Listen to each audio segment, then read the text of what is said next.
You ask Tiger to solve. This deals with linear equations with one unknown. The final result is a equals 37/17. Let's solve it step by step. Simplify the expression. Group like terms.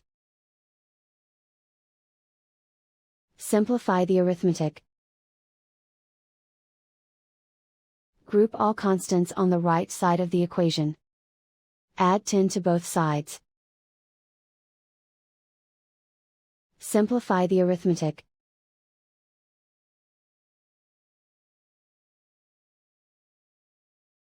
Isolate the a. Divide both sides by 17. Simplify the fraction. And so the final result is a equals 37/17.